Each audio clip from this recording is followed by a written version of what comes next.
99 और लोगों के साथ मैं गलती से एक खतरनाक सर्वाइवल गेम में खींच लिया गया, द ब्रोक गेम। इस गेम में जीतने वाले को मिलेंगे 10 लाख डॉलर, लेकिन नियम था बेहद डरावना। सिर्फ $50 में 7 दिन तक जिंदा रहो। अगर तुम होते तो कैसे बचते? लेकिन मैं एक प्रोफेशनल गरीब इंसान हूँ। जैसे ही मैंने गेम के नियम देखे, मुझे तुरंत इसका लूप होल समझ आ गया। तभी सिस्टम की इलेक्ट्रॉनिक आवाज गूंज उठी। 100 खिलाड़ियों का ब्रोक गेम में स्वागत है। शुरुआती रकम $50। उद्देश्य गेम में 7 दिन तक जिंदा रहना। विजेता को मिलेगा 10 लाख डॉलर। आवाज कुछ पल रुकी, फिर चालाकी भरे लहजे में बोली, आप कोई डरपोक बाहर निकलना चाहता है? मैं मनी मन हंसा। मजाक कर रहे हो क्या? मैं तो सिर्फ पानी पीकर भी 7 दिन निकाल सकता हूँ। मेरे बगल में खड़ा एक मोटा आदमी जिसने सस्ती टी शर्ट पहन रखी थी तुरंत बोला, $50 में स्टीम्ड बन और अचार आ जाएगा।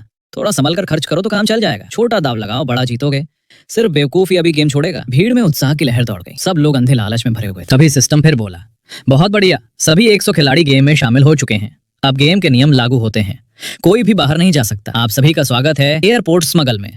आप सभी को शुभकामनाएं। अचानक तेज सफेद रोशनी चमकी और अगले ही पल मैं खुद को एक विशाल मॉडर्न एयरपोर्ट के बीच खड़ा पाया। एयरपोर्ट इतना बड़ा था कि उसका अंत तक दिखाई नहीं दे रहा था। हर तरफ लोग भाग दौड़ कर रहे थे। ये समझ पाना नामुमकिन था कि कौन खिलाड़ी है और कौन एनपीसी। मेरे गेम अकाउंट में शुरुआती रकम दिखाई दी, $50। साथ ही मेरी स्क्रीन पर 3 मीटर उभर आए, भूख, प्यास और एनर्जी। तीनों फिलहाल फुल थे। सामने मुझे एक कन्वीनियंस स्टोर दिखा। मैं तुरंत वहां कीमतें देखने चला गया। जैसे ही मैं फ्रिज के पास पहुंचा, किसी ने रोते हुए चिल्लाया, हे भगवान, पानी की एक बोतल $15 की, ये तो खुली लूट है। मैंने शेल्फ पर रखी चीजें ध्यान से देखी और मेरा दिल बैठ गया। कपकेक $50, सैंडविच $40, स्टीम्ड बन $10 एक। यहाँ तक कि सबसे सस्ता सोडा क्रैकर का पैकेट भी $18 का था। मतलब हर दिन के लिए मेरे पास सिर्फ लगभग $7 थे और उसमें आधी पानी की बोतल भी नहीं खरीद सकता था। वो मोटा आदमी मेरी तरफ देखने लगा। उसके चेहरे पर पूरी निराशा छाई हुई थी। प्लेयर 66, हम तो गए। ये पैसे तो सिर्फ 3 पानी की बोतलें खरीद सकते हैं। 1 हफ्ते में लोग मरने वाले हैं। मैंने गहरी सांस ली।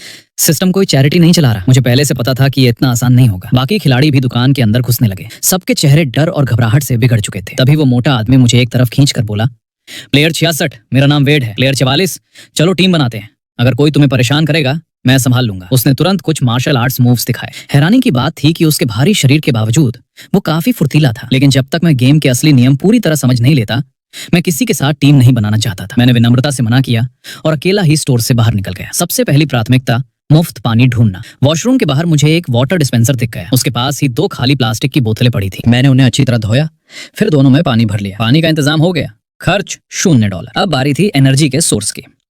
थोड़ी दूर मुझे एक कॉफी शॉप दिखाई थी। कंडीमेंट काउंटर पर सफेद शुगर पैकेट, क्रीमर कप और ब्राउन शुगर करीने से रखे थे। शुगर एक बेहद जरूरी एनर्जी सोर्स है। इमरजेंसी में ये लो ब्लड शुगर से बचा सकती है। मैं बिल्कुल सामान्य चेहरा बनाकर वहां पहुंचा, ऐसे जैसे अपने ही घर से कुछ उठा रहा हूं। 2 सेकंड से भी कम समय में 1 दर्जन शुगर पैकेट और कुछ क्रीमर कप मेरी जेब में गायब हो चुके थे। मैं आराम से कॉफी शॉप से बाहर निकला। एक खाली कोने में जाकर 2 शुगर पैकेट फाड़े और सीधे मुंह में उड़ेल दिए। मिठास मेरी जीभ पर फैल गई। कुछ पल के लिए अजीब सा संतोष महसूस हुआ। एनर्जी का इंतजाम भी हो गया। खर्च $0। एयरपोर्ट की एयर कंडीशनिंग किसी बर्फ के डिब्बे जैसी ठंडी थी। शायद सिस्टम ने जानबूझकर किया था। जितनी ज्यादा ठंड होगी उतनी तेजी से शरीर एनर्जी चलाएगा। मेरे पतले कपड़े इस ठंड के सामने बेकार थे। गर्म रहने के लिए मुझे लगातार चलते रहना पड़ रहा। मैंने एक कूड़ेदान खंगाला और उसमें से किसी यात्री द्वारा फेंका गया एक कंबल निकाल लिया। समय बीतने के साथ मेरी भूख और तेज होती गई। रात के 8 बजे मैं धीरे धीरे एक बेकरी की तरफ बढ़ा। कांच के अंदर रखी बिना बिकी ब्रेड से गेहूं की गर्म खुशबू आ रही थी। मेरा पेट जोर से गुर्राया। मेरी गरीबी वाली तेज नजरें तुरंत समझ गईं। इतनी देर तक बची हुई ब्रेड अब डिस्काउंट पर होनी चाहिए। जो टोस्ट पहले $30 का था अब सिर्फ $15 में मिल रहा था। लेकिन ये भी काफी नहीं था। दुकान बंद होने के और करीब आने पर कीमत शायद और गिर जाए, शायद मुफ्त भी हो जाए। हर बचाया हुआ डॉलर जिंदा रहने का एक और मौका था। मैं बेकरी के सामने वाली बेंच पर बैठ गया, आंखें आधी बंद करके आराम करने लगा। तभी अचानक 20 से 30 लोग हर दिशा से भागते हुए बेकरी की तरफ टूट पड़े। छोटा सा एंट्रेंस देखते ही देखते भगदड़ में बदल गया। अराजकता के बीच मैंने देखा, कुछ लोग पैसे लहरा रहे थे तो कुछ सीधे शेल्फ से ब्रेड उठाकर भाग रहे थे। घबराई हुई क्लर्क लगातार चिल्ला रही थी, लाइन बनाओ, लाइन बनाओ। लेकिन अब बहुत देर हो चुकी थी। कुछ ही मिनटों में सारी डिस्काउंट वाली चीजें गायब हो गईं। यहाँ तक कि वो टोस्ट भी जिस पर मेरी नजर थी। जिन लोगों को ब्रेड मिल गई थी उनके चेहरे पर राहत थी, जैसे वो मौत से बचकर लौटे हों। और जिन्हें कुछ नहीं मिला वे सिर पकड़कर बैठ गए। उनकी आंखों में सिर्फ निराशा थी। चारों तरफ गालियां, शिकायतें और बेबस आहें गूंज रही थीं। मेरा हंगर मीटर अब 30% तक गिर चुका था। मैंने गहरी सांस ली और पेट में उठ रही ऐंठन को दबा दिया। फिर मैंने उस अफरा तफरी से नजर हटाई और ऊपर लगे विशाल फ्लाइट इंफॉर्मेशन बोर्ड की तरफ देखा। लाल रंग में लगातार फ्लाइट स्टेटस चमक रहे थे। अब समय आ गया था अपनी असली काबिलियत दिखाने का। इस एयरपोर्ट में खिलाड़ी कहीं भी जा सकते थे। बिना बोर्डिंग पास के भी गेट तक पहुंचना मुमकिन था। मैंने बोर्ड को ध्यान से स्कैन किया और उन फ्लाइट्स पर नजर टिकाई जो 6 घंटे से ज्यादा लेट थी। यही मेरा शिकार था। मैं अपने थके हुए पैरों को घसीटता हुआ एक बोर्डिंग गेट तक पहुंचा। वहां पहले से लोगों की भीड़ जमा थी।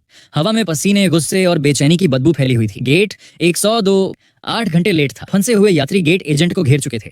वो एक युवा लड़की थी। उसका चेहरा लाल पड़ चुका था। गुस्साए यात्रियों की थूक तक उसके चेहरे पर गिर रही थी। तुम्हारी एयरलाइन बेकार है क्या? मेरा बच्चा भूख से रो रहा है। कंपेंसेशन दो, अभी के अभी पैसे दो। पूरा माहौल अराजकता में डूब चुका था। उस एजेंट की आवाज शोर में दब गई थी। वो रोने के कगार पर थी और तभी मेरे दिमाग में बिजली सी कौंधी। यही मौका था। मैं पूरी ताकत से भीड़ को चीरता हुआ आगे बढ़ा और सीधे एजेंट के सामने जाकर खड़ा हो गया। चुप पा! मैं पूरी ताकत से गरजा। भीड़ अचानक शांत हो गई। सब मेरी तरफ देखने लगे। मैंने उस औरत की तरफ इशारा किया जो अपने रोते हुए बच्चे को पकड़ी थी। देखो इस बच्चे को, क्या यहाँ चिल्लाने से प्लेन उड़ने लगेगा? गलती एयरलाइन की है, उन्हें जिम्मेदारी लेनी होगी। लेकिन अभी हमें सबसे ज्यादा क्या चाहिए? खाना, आराम की जगह और इतनी ताकत कि बाद में इनसे लड़ सकें। फिर मैं टूट चुकी एजेंट की तरफ मुड़ा। लोग अपना कंट्रोल खो रहे हैं। सबसे पहले इन्हें शांत करो। अभी तुरंत मील वाउचर और होटल वाउचर बांटो। सबको खाना और आराम दो, वरना मामला हाथ से निकल जाएगा।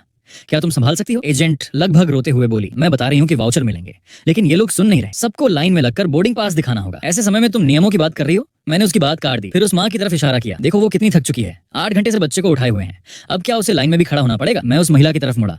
मैडम, अपना बोर्डिंग पास मुझे दीजिए, मैं आपके लिए ले आता हूँ। मैंने पूरी अथॉरिटी के साथ हाथ आगे बढ़ाया। उसने तुरंत अपना पास मेरे हाथ में थमा दिया, जैसे उसे सहारा मिल गया हो। और फिर भीड़ का असर फैल गया। बुजुर्गों वाले लोग, बच्चों वाले लोग, थके हुए यात्री, सब अपने बोर्डिंग पास मेरे हाथ में देने लगे। कुछ ही सेकंड में मेरे हाथ में दर्जनों पास थे। मैंने उन्हें एजेंट की तरफ बढ़ाया और धीमी आवाज में कहा, जल्दी करो, सबसे जरूरतमंद लोगों को पहले संभालो। खबरों में मामला जाने से बेहतर है ना? और हाँ, 2 एक्स्ट्रा मील वाउचर मुझे दे देना। मैं बच्चों वाले माता पिता को शांत कर दूंगा। सबका फायदा होगा। एजेंट ने कृतज्ञ नजरों से मुझे देखा और तेजी से मशीन चलाने लगी। उसने सारे वाउचर निकाले, फिर चुपके से 2 एक्स्ट्रा वाउचर उसमें डाल दिए। हो गया। मेरा दिल तेजी से धड़क रहा था, लेकिन मेरा चेहरा बिल्कुल शांत था। मैंने तुरंत लोगों को उनके बोर्डिंग पास और वाउचर लौटाने शुरू कर दिए। मैडम, बच्चे को लेकर जाइए और खाना खाइए। सर, ये लीजिए। सब बांटने के बाद मैंने वो 2 एक्स्ट्रा वाउचर अपनी सबसे अंदर वाली जेब में छुपा लिए। फिर मैंने भीड़ से जोर से कहा, जाइए, खाना खाइए, आराम कीजिए, ताकत बचाइए, बाद में इनसे हिसाब करें। जैसे ही भीड़ का ध्यान वाउचर लेने में गया, मैं चुपचाप वहां से फिसल गया। इस गेम में जिंदा रहना है तो बाकियों से बेहतर लूप होल्स ढूंढने होंगे। लाउंज से बाहर निकलते ही मेरी मुलाकात फिर वेड से हुई। वो मासूम मुस्कान के साथ बोला, प्लेयर 66, मैंने सब देखा। तुम तो फिल्मी बॉस की तरह नेगोशिएट कर रहे थे। अभी हमारी टीम ज्वाइन नहीं करोगे? आगे चलकर तुम्हें दूसरों की मदद की जरूरत पड़ सकती है। सिर्फ एक दिन में। उसके आसपास 4 और खिलाड़ी इकट्ठा हो चुके थे, लेकिन मैंने फिर मना कर दिया। मील वाउचर की वजह से मैंने पेट भरकर खाना खाया। मेरा हंगर मीटर फिर फुल हो गया, लेकिन थकान समुद्र की लहर की तरह टूट कर आई। मेरा एनर्जी मीटर 50% से नीचे गिर चुका था। रात के 11 बज चुके थे। एयरपोर्ट अब काफी खाली हो चुका था। ज्यादातर दुकानें बंद हो रही थीं, लाइट्स धीमी पड़ चुकी थीं, और तभी एक अजीब डर पूरे माहौल में फैलने लगा। टर्मिनल की हर बेंच पर आर्म रेस्ट लगे थे ताकि कोई लेटकर सो न सके। एक युवा खिलाड़ी शायद अब और सह नहीं पा रहा था। उसने पतली जैकेट ओढ़ी और फर्श पर गोल होकर सो गया।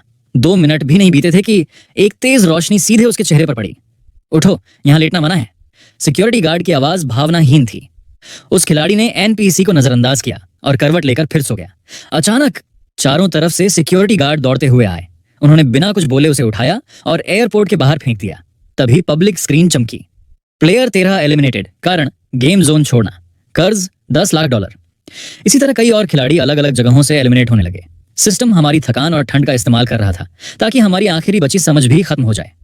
मेरा एनर्जी मीटर अब बेहद खतरनाक स्तर पर था। एलिमिनेट होने से बचने के लिए मैंने फटा हुआ कंबल अपने ऊपर डाला और कुर्सी पर बैठे बैठे सो गया। अगली सुबह सूरज की रोशनी ने बताया, सिर्फ एक दिन बीता है। मेरा एनर्जी मीटर मुश्किल से 75% तक पहुंचा था, लेकिन हंगर फिर 50% पर आ गया।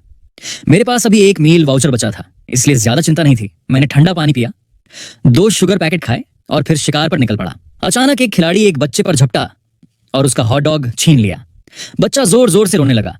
कुछ ही सेकंड में सिक्योरिटी पहुंच गई। उन्होंने खिलाड़ी को घेर लिया और एयरपोर्ट के बाहर खड़ी पुलिस कार में फेंक दिया। तभी सिस्टम की घोषणा गूंजी, प्लेयर 25 ने एक एनपीसी से खाना छीना, सिक्योरिटी द्वारा एयरपोर्ट से बाहर निकाला गया, एलिमिनेटेड, कर्ज $10 लाख। मैंने तुरंत एक जरूरी बात समझ ली। इस एयरपोर्ट में ऐसा कुछ भी नहीं करना है जिससे सिक्योरिटी का ध्यान तुम पर जाए। लेकिन आज एयरपोर्ट अजीब था। एक भी फ्लाइट लेट नहीं थी। लगता है सिस्टम ने मेरा लूप होल पैच कर दिया था। पूरा दिन मैं एक आम यात्री की तरह टर्मिनल में घूमता रहा। जहां कहीं भी फ्री सैंपल मिलते मैं पहुंच जाता। मैं सिर्फ खाता था, कभी खरीदता नहीं, और जैसे ही दुकानदार को शक होता मैं वहां से गायब हो जाता। इसी तरह किसी तरह शाम निकल गई। डिनर में मैंने अपना आखिरी मील वाउचर इस्तेमाल किया और हंगर मीटर फिर भर लिया। लेकिन आज मेरी एनर्जी और भी कम थी। इस बार मैंने कुर्सी पर सोने का फैसला नहीं किया। मैं एक अंधेरे साइड कॉरिडोर में घुस गया, जहां मैंने पहले एक सोने की खान देखी थी। एक छोड़ा हुआ यूटिलिटी रूम। दरवाजा थोड़ा टूटा हुआ था, अंदर कबाड़ भरा था, लेकिन दरवाजा बंद करो तो वो एक निजी दुनिया बन जाती थी। मैं अंदर घुसा ही था कि धड़ाम, किसी ने दरवाजा लात मारकर खोल दिया। एक लंबा आदमी अंदर आया। उसकी आंखें तिरछी थीं और उसके साथ 2 गुंडे थे। निकल यहां से, अब ये जगह हमारी है। मैंने उसे पहचान लिया। कल बेकरी में वही सबसे हिंसक था। उसने दूसरों के हाथ से ब्रेड तक छीनी थी। मैं समझ गया मैं उससे नहीं लड़ सकता, इसलिए मैंने जगह छोड़ने का फैसला किया। लेकिन जैसे ही मैं दरवाजे तक पहुंचा, उसने अचानक चाकू निकाल लिया। जो कुछ है सब निकाल, वरना पेट फाड़ दूंगा। उनकी आंखों में पागलपन साफ दिख रहा था। वो सच में मुझे मार सकते थे। मेरा दिमाग तेजी से दौड़ने लगा। लड़ूं? नामुमकिन।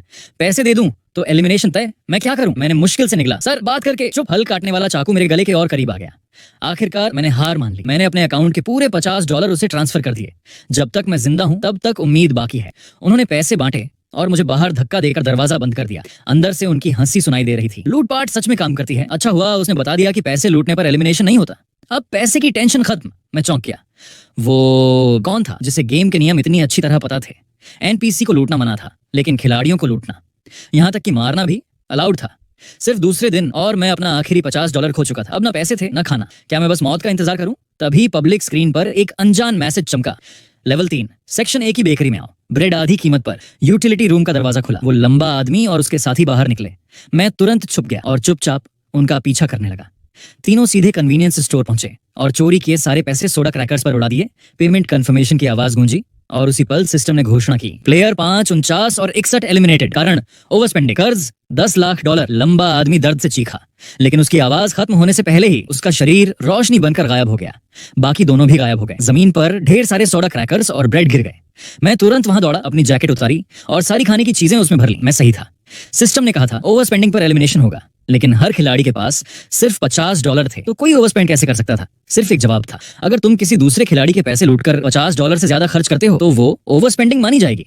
लेकिन बेकरी में उस आदमी ने ब्रेड छीनी थी और एलिमिनेट नहीं हुआ था, मतलब खाना लूटना अलाउड था। मुझे यकीन था आने वाले दिनों में बाकी लोग भी ये समझ जाएंगे और फिर खाने के लिए खून खराबा शुरू होगा।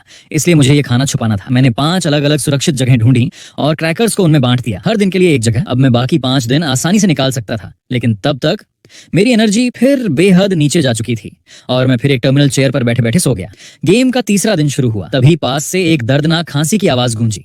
सबकी नजरें उधर मुड़ गईं। वो प्लेयर 47 थी, कमजोर दिखने वाली लड़की। वो ठंडी लोहे की बेंच पर कांप रही थी। उसका चेहरा बुखार से लाल था। उसका बॉयफ्रेंड, जो खुद भी खिलाड़ी था, उसे घृणा से देखने लगा। तुम्हें क्या हुआ? बुखार है। 7वें दिन से पहले मरने की हिम्मत मत करना। प्लेयर 47 ने कांपती आवाज में कहा, मुझे बहुत ठंड लग रही है, बहुत दर्द हो रहा है। एरन, क्या तुम मुझे गले लगा सकते हो? बिल्कुल नहीं। कहीं मुझे भी बीमारी लग गई तो? अचानक पूरे टर्मिनल में तेज अलार्म बज उठा। भारी कदमों की आवाजें दूर कॉरिडोर से आने लगीं। सफेद हाजमैट सूट पहने क्वारंटीन ऑफिसर अंदर घुसे और आसानी से प्लेयर 47 को उठा लिया। मुझे छोड़ दो, मैं एलिमिनेट नहीं होना चाहती। एरन, मदद करो, प्लीज मदद करो। लेकिन एरन ने उसकी तरफ देखा तक नहीं। वो बस मुड़ा और भाग गया। क्वारंटीन ऑफिसर्स ने उसकी चीखों को पूरी तरह नजरअंदाज कर दिया। वे उसे स्ट्रेचर पर डालकर ले गए और बाकी खिलाड़ी डर से जमे हुए बस देखते रह गए। कुछ ही सेकंड बाद सिस्टम की आवाज गूंजी, प्लेयर 47, जन स्वास्थ्य के लिए गंभीर खतरा घोषित। क्वारंटीन हेतु गेम जोन से जबरन हटाया गया। एलिमिनेटेड। कर्ज $10 लाख। प्लेयर 87, जन स्वास्थ्य के लिए गंभीर खतरा घोषित। क्वारंटीन हेतु गेम जोन से जबरन हटाया गया। एलिमिनेटेड। कर्ज $10 लाख। खिलाड़ियों ने एक दूसरे की तरफ देखा। हर चेहरे पर शक था। प्लेयर 87 वही था जिसने कल कूड़ेदान से खाना निकाला था। आज उसे भयंकर दस्त हो रहे थे। मतलब जुकाम हुआ तो बाहर, दस्त हुए तो बाहर। अगला नंबर किसका होगा? अब तो कोई हल्की खांसी भी करता या सिर्फ गला साफ करता तो लोगों की धड़कनें तेज हो जाती। मैंने एक और नियम सीख लिया, तुम बीमार नहीं पड़ सकते। हल्का सा सर्दी जुकाम या मामूली पेट खराब भी गेम जोन से बाहर फेंकने के लिए काफी है। मैंने वो दिन चोरी की हुई ब्रेड और क्रैकर्स पर गुजारा। आज एयरपोर्ट और भी ज्यादा ठंडा था, मानो पूरा एयरपोर्ट एक विशाल फ्रीजर बन गया हो। मुझे कूड़ेदान में एक थर्मल इमरजेंसी ब्लैंकेट मिल गया, वही जो पहाड़ों पर ट्रैकिंग करने वाले लोग इस्तेमाल करते हैं। उसे ओढ़ते ही आखिरकार मेरे शरीर को थोड़ी गर्मी मिली। चौथा दिन शुरू हुआ और एलिमिनेशन लगातार बढ़ते जा रहे थे। सुबह सुबह मैं उठा और आज के लिए छुपा कर रखा हुआ खाना लेने निकल पड़ा। मैं भीड़ से बचते हुए उस पहली जगह पहुंचा, एक दूर पड़े वॉशरूम के पीछे, विशाल गमले और दीवार के बीच की संकरी दरार। मैं झुका और हाथ अंदर डाला, खाली। वहां कुछ भी नहीं था। मेरा दिल डूब गया। मैंने दोबारा टटोला और ध्यान से देखा। क्रैकर के रैपर का एक टुकड़ा तक नहीं बचा था। मैं बिना समय गंवाए दूसरी जगह भागा, वहां भी कुछ नहीं। तीसरी जगह खाली, चौथी जगह खाली। मेरे सारे छुपाए हुए खाने एक ही रात में गायब हो चुके थे। ब्रेड के बैग, सोडा क्रैकर्स, सब कुछ जैसे कभी वहां था ही नहीं। मेरा जीतने वाला पूरा प्लान एक झटके में टूट गया। एक ही रात में मेरी हर छुपी जगह ढूंढ लेना और बिना कोई निशान छोड़े सब साफ कर देना, ये किसी आम खिलाड़ी का काम नहीं था। कौन मुझे इतने समय से देख रहा था? मेरी उम्मीदें पूरी तरह टूट गईं। मैं फिर बेशर्मी से फ्री सैंपल्स ढूंढने लगा, लेकिन अब बाकी खिलाड़ी भी वही कर रहे थे। दुकानदार समझ चुके थे, उन्होंने सारे फ्री सैंपल हटा दिए थे। यहाँ तक कि कॉफी शॉप का कंडीमेंट काउंटर भी खाली था। सारे शुगर पैकेट लॉक कर दिए गए थे। अब कूड़ेदान ही युद्ध भूमि बन चुके थे। कई खिलाड़ी अभी भी दस्त होने का रिस्क लेकर कूड़े से खाना निकाल रहे थे, लेकिन जब तक मैं पहुंचता टुकड़े तक नहीं बचते। किसी तरह रात के 10 बजे तक मैंने खुद को जिंदा रखा। मेरे सारे मीटर लाल चमक रहे थे। तभी मैं एयरपोर्ट के लग्जरी स्टोर्स की तरफ बढ़ा। पास खड़े खिलाड़ी फुसफुसाने लगे, ये पक्का एलिमिनेट होने वाला है। लग्जरी स्टोर में जाकर क्या करेगा? मैंने पास के कूड़ेदान से कुछ फेंके हुए बैग और बॉक्स निकाले। कई यात्री टैक्स बचाने के लिए उड़ान से पहले बॉक्स फेंक देते हैं। मैंने सबसे सही हालत वाले बैग में वो बॉक्स सावधानी से रखे और उसे हाथ में पकड़ लिया। पहले दिन की तलाश के दौरान मैंने एक बेहद खास चीज खोजी थी। डिपार्चर हॉल की पहली मंजिल पर एक हॉट पॉट रेस्टोरेंट खुला हुआ था और अब मैं वहीं जा रहा था, फ्री आराम और फ्री खाना लेने। मैंने भारी कांच का दरवाजा खोला। गर्म हवा और बीफ ब्रॉथ की खुशबू मेरे चेहरे से टकराई। एक वेट्रेस मीठी मुस्कान के साथ मेरी तरफ आई। वेलकम सर, कितने लोग? 2। मैंने बेहद कैजुअली वो महंगा दिखने वाला लग्जरी बैग कुर्सी पर रखा। कोई शांत जगह दीजिए, मैं किसी का इंतजार कर रहा हूँ। उसकी नजर मेरे बैग पर गई। उसकी मुस्कान और चौड़ी हो गई। बिल्कुल सर, इधर आइए। इतना महंगा सामान खरीदने वाला इंसान भला कोई फ्री लोडर गरीब कैसे हो सकता है? वो मुझे एक सेमी प्राइवेट बूथ तक ले गई, जहां मुलायम सोफा सीटें थीं, बहुत प्राइवेट। जैसे ही मैं बैठा, मैंने फोन निकाला और तेजी से स्क्रीन पर उंगलियां चलाने लगा। फिर मैंने एक ऐसा नंबर डायल किया जो असल में था ही नहीं। कॉल कनेक्ट होते ही मेरी रोती हुई आवाज पूरे शांत इलाके में गूंज उठी। मैं एयरपोर्ट के हॉटपॉट रेस्टोरेंट में तुम्हारा इंतजार कर रहा हूँ। मैंने पेरिस की सुबह 3 बजे की फ्लाइट बुक कर ली है। अगर तुम नहीं आई तो इस जिंदगी में मुझे दोबारा कभी नहीं देख पाओगी। मैंने जोर से फोन टेबल पर पटक दिया और अगले ही पल मेरी आंखों में आंसू भर आए। वेट्रेस तुरंत भागकर आई। उसके हाथ में सफेद फंगस सूप का गर्म कटोरा और फल की छोटी प्लेट थी। उसकी आवाज सहानुभूति से भरी थी। सर प्लीज शांत हो जाइए, पहले कुछ पी लीजिए। क्या आपकी गर्लफ्रेंड ने आपको दुख पहुंचाया है? मैंने भारी आवाज में कहा। धन्यवाद, जब सोचता हूँ कि वो अपने असली प्यार के साथ खुश है तो मुझसे कुछ खाया नहीं जाता। वेट्रेस ने सूप मेरे सामने रख दिया। जितना ज्यादा दुख होता है उतना ज्यादा खाना चाहिए, वरना उसे पछताने की ताकत कहाँ से लाओगे? मैंने धीरे से सिर हिलाया और सूप पीना शुरू किया। गर्म और मीठा तरल मेरे सूखे गले से नीचे उतरा। अंदर भूख पागलों की तरह चीख रही थी, लेकिन अभी मुझे कंट्रोल रखना था। थोड़ी देर बाद वो फिर आई। इस बार उसके हाथ में स्टीम डेक का कटोरा था। मैं धीरे धीरे उठकर कंडीमेंट काउंटर तक गया और बीफ क्रम्स के 3 बड़े चम्मच उसमें डाल दिए। फिर वापस आकर बैठ गया। मैं चाहता था कि सब कुछ एक ही बार में निगल जाऊं, लेकिन मैंने खुद को रोका। मैं छोटे छोटे रिफाइंड बाइट्स लेने लगा। साथ ही मेरी नजरें लगातार वेट्रेस और मैनेजर पर थीं। अब वो वेट्रेस किसी रडार जैसी हो चुकी थी। सर अगर आपका मूड खराब है तो हमारा नया टोमेटो सूप ट्राई कीजिए, खट्टा मीठा है, भूख खोल देता है। कुछ ही सेकंड में गर्म टोमेटो सूप मेरे सामने था और मैं आपके लिए कुछ स्नैक्स भी लाती हूँ। उसके तुरंत बाद फ्री फ्राइज की प्लेट भी आ गई। वेट्रेस फिर मेरे पास आई। उसकी आंखों में जिज्ञासा और सहानुभूति दोनों थीं। सच कहूं तो वो मुझसे ज्यादा परेशान लग रही थी। मेरे दिमाग में तुरंत खतरे की घंटी बजी। वो बहुत ज्यादा पूछताछ कर रही थी। मैंने तुरंत अपना अभिनय बदल दिया। मेरी आंखों में फिर आंसू भर आए। आवाज कांपने लगी। क्या वो सच में मुझे छोड़ चुकी है? मैं सच में जाना नहीं चाहता था। मैंने सही समय पर सिर झुका लिया। मेरे कंधे जोर जोर से कांपने लगे। प्लीज मत रोइए। वेट्रेस घबरा गई। वो भाग कर गई और एक बड़ा सा टेडी बियर लेकर वापस आई। उसने उसे मेरी बाहों में थमा दिया। ये आपका साथ देगा। आप इतने हैंडसम हैं, वो लड़की जरूर पछताएगी। मैंने उस मुलायम टेडी बियर को कसकर पकड़ लिया। उसी पल थकान सुनामी की तरह टूट पड़ी। मेरा एनर्जी मीटर लगभग खत्म हो चुका था। मुझे आराम चाहिए था। मैंने चुपके से अपने फोन में रात 2 बजे का वाइब्रेशन अलार्म लगाया। फिर टेडी बियर से टिककर नरम सोफे पर लेट गया। आंखें बंद करने से पहले मैंने बस यही दुआ की कि वो मुझे यहाँ से बाहर ना निकाले। पता नहीं मैं कितनी देर सोया जब तक वेट्रेस ने मुझे जगाया नहीं। सर आपकी फ्लाइट का टाइम नहीं हो गया? उसी वक्त मेरा फोन जोर जोर से वाइब्रेट करने लगा। बिल्कुल सही समय पर मैंने बिजली की तेजी से फोन उठाया। कॉलर आईडी देखे बिना अपनी पहले से तैयार लाइनें चिल्ला दी। मैं 4 घंटे से हॉटपॉट रेस्टोरेंट में तुम्हारा इंतजार कर रहा था, फिर भी तुम नहीं आई। क्या वो आदमी सच में इतना जरूरी है? मैं जा रहा हूँ, सच में जा रहा हूँ। क्या तुम आखिरी बार मुझसे मिलने भी नहीं आओगी? मैंने फोन काट दिया। फिर अपना चेहरा टेडी बियर में छुपा लिया। मेरे कंधे कांप रहे थे। जो भी देखता उसे यही लगता कि मैं चुपचाप रो रहा हूँ। मैनेजर रुका, सिर हिलाया और आगे बढ़ गया। वेट्रेस ने चुपचाप मेरे ऊपर एक कंबल डाल दिया और मैं पूरी रात उस बड़े सोफे पर आराम से सोता रहा। जब मैं जाने लगा, वेट्रेस खुद मेरे लिए फ्री सोया मिल्क, चावल की खिचड़ी और चाय वाले अंडे लेकर आई। उसकी आंखों में हौसला था। सर हिम्मत मत हारिए, उस औरत को छोड़ दीजिए, आपको उससे बेहतर कोई जरूर मिलेगा। नई जिंदगी की बधाई, क्योंकि मैंने कभी कुछ ऑर्डर ही नहीं किया था। मुझे कोई बिल भी नहीं देना पड़ा। मैंने धीरे से धन्यवाद कहा और कांच का दरवाजा खोलकर बाहर निकल गया। रुको गाइस, इस वीडियो का पार्ट 2 भी आएगा। अगर तुम्हें ऐसे ही मजेदार मैनुआ के एक्सप्लेनेशन पसंद है तो अपने भाई को सब्सक्राइब कर लो। मिलते हैं पार्ट 2 में।